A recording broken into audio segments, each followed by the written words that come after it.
Friends, Hindi recorded channel में आप सभी का स्वागत है। दोस्तों, उषा कविता में कवि शमशेर बहादुर सिंह ने सूर्योदय से ठीक पहले के पल पल परिवर्तित होने वाली प्रकृति का शब्द चित्र उकेरा है।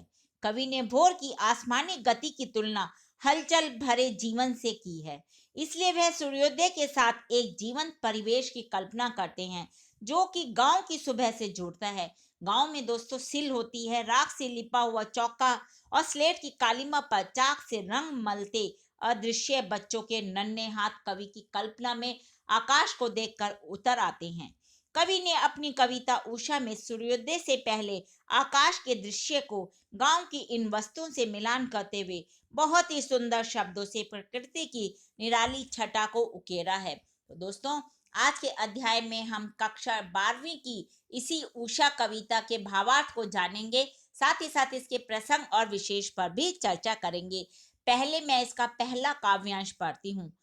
प्रातः नभता बहुत नीला, शंख जैसे शोर का नभ, राख से लिपा हुआ चौका अभी गीला पड़ा है। बहुत काली सिल, जरा से लाल केसर से कि जैसे धूल गई हो स्लेट पर, या लाल खड़िया चाक मल दी हो किसी ने। कितने सुंदर शब्दों में कवि ने अपनी बात को कही है कि सुबह के समय जब सूर्य उदय नहीं हुआ उस समय आकाश एकदम नीले रंग का शंख जैसे नीले रंग का सुंदर दिखाई दे रहा है। दोस्तों, पहले इसके व्याख्या को जानने से पहले प्रसंग जान लेते हैं। ये जो काव्यांश है यह शमशेर बहादुर सिंह द्वारा रचित कविता उषा से लिया गया है। इसमें कवि ने उषा काल के नभ का, आकाश का शब्द चरित्र प्रस्तुत किया है। व्याख्या जानते हैं दोस्तों। कवि का कहना है कि प्रातः कालीन आकाश मनमोहक नीलिमा से सुशोभित है। इतना सुंदर नीले रंग का आकाश है कि वो मन को मोह लेता है। यह गहरे नीले शंख के समान नीला प्रतीत हो रहा है। इस समय सूर्योदय से पूर्व के आकाश ने एक आकर्षक रूप धारण कर लिया था। आकाश की नीलिमा के कारण उसका सौंदर्य शंख के समान बन गया था। नीले आकाश में हल्की हल्की सफेद रंग की चमक है। उसको देखकर कवि सोचते हैं, उन्हें ऐसा लगता है कि जैसे किसी गृहिणी ने गांव में जैसे चौका लीप देती हैं, सुबह होते ही राख से चौका लीप रखा हो जो अभी गीला पड़ा है।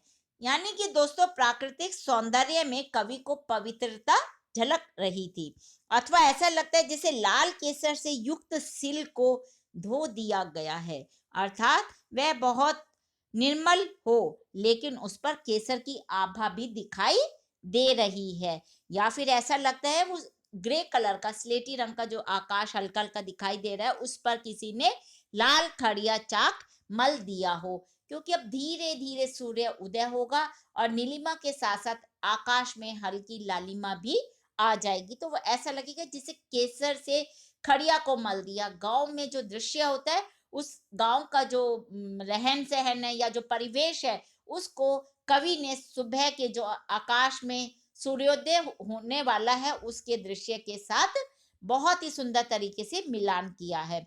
अब हम इसके दूसरे काव्यांश को पढ़ते हैं दोस्तों।